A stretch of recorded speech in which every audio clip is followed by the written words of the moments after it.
Hi friends, ഇന്ന് ഞാൻ വരയ്ക്കുന്നത് കുട്ടികൾക്കൊക്കെ ഏറ്റവും ഇഷ്ടമുള്ള ഒരാളെയാണ്. സാന്താക്ലോസിനെയാണ് ഇന്ന് ഞാൻ വരയ്ക്കുന്നത്. നമ്മുടെയൊക്കെ ക്രിസ്മസ് പാപ്പേനെ. പണ്ടൊക്കെ ക്രിസ്മസ് വെക്കേഷൻ തുടങ്ങുമ്പോൾ തൊട്ട് ഞാനൊക്കെ കാത്തിരുന്നത് ക്രിസ്മസ് പാപ്പ വീട്ടിൽ വരേണ്ടതും ആളുടെ സഞ്ചിയിൽ നിന്ന് കുറേ മിഠായിയൊക്കെ തരേണ്ടതാണ്. ആ ഒരു കരോളായിരുന്നു ക്രിസ്മസിൻ്റെ മെയിൻ അട്രാക്ഷൻ. ഇപ്പോഴും അങ്ങനെയൊക്കെ തന്നെയായിരിക്കും എന്നാണ് എനിക്ക് തോന്നുന്നത്. സംഭവം വരേണ്ടത് നമുക്ക് ഏറ്റവും അറിയാവുന്ന ഒരാളായിരിക്കും. ചിലപ്പോൾ തൊട്ടപ്പുറത്തെ വീട്ടിൽ ആരെങ്കിലും ആയിരിക്കും. അങ്ങനെയൊക്കെ ആണെങ്കിൽ തന്നെയും അവർ ആ ഡ്രസ്സൊക്കെ ഇട്ട് ഫേസിൽ മാസ്കൊക്കെ വെച്ച് വലിയ വയറൊക്കെ വെച്ച് വരുമ്പോൾ നമ്മൾ അവരുടെ പേരൊക്കെ അങ്ങോട്ട് മറന്നു പോകും. അന്നത്തെ ദിവസം മുഴുവൻ നമ്മൾ അവരെ ക്രിസ്മസ് പാപ്പാന്ന് വിളിക്കുള്ളൂ.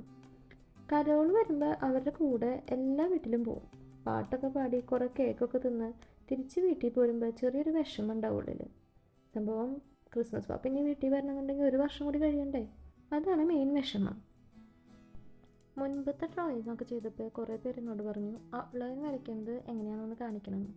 അപ്പോൾ ഔട്ട്ലൈൻ വരയ്ക്കുന്നത് വീഡിയോയിൽ ഇൻക്ലൂഡ് ചെയ്യണില്ല എന്നുള്ള കുറച്ച് പേരുടെ ഒരു വിഷമം അത് തീർക്കാൻ വേണ്ടിയിട്ടാണ് ഇന്ന് ഔട്ട്ലൈൻ വരച്ചു തുടങ്ങിയേക്കുന്നത്.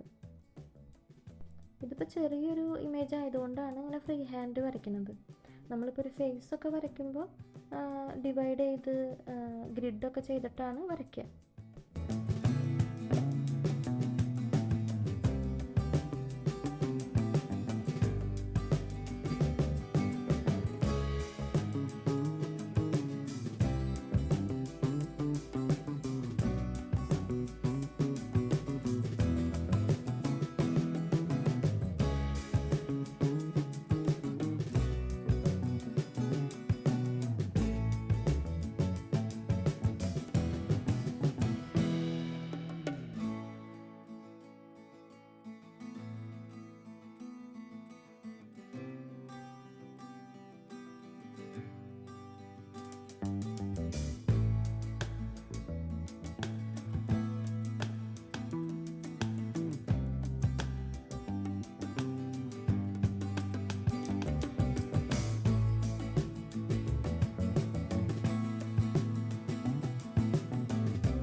അപ്പോൾ ഇതാണ് നമ്മുടെ ഫൈനൽ ഔട്ട്പുട്ട്. എല്ലാ കുഞ്ഞു കുട്ടികളും ക്രിസ്മസ് വെക്കേഷൻ ഇതൊന്ന് വരയ്ക്കാൻ ട്രൈ ചെയ്തോളൂ.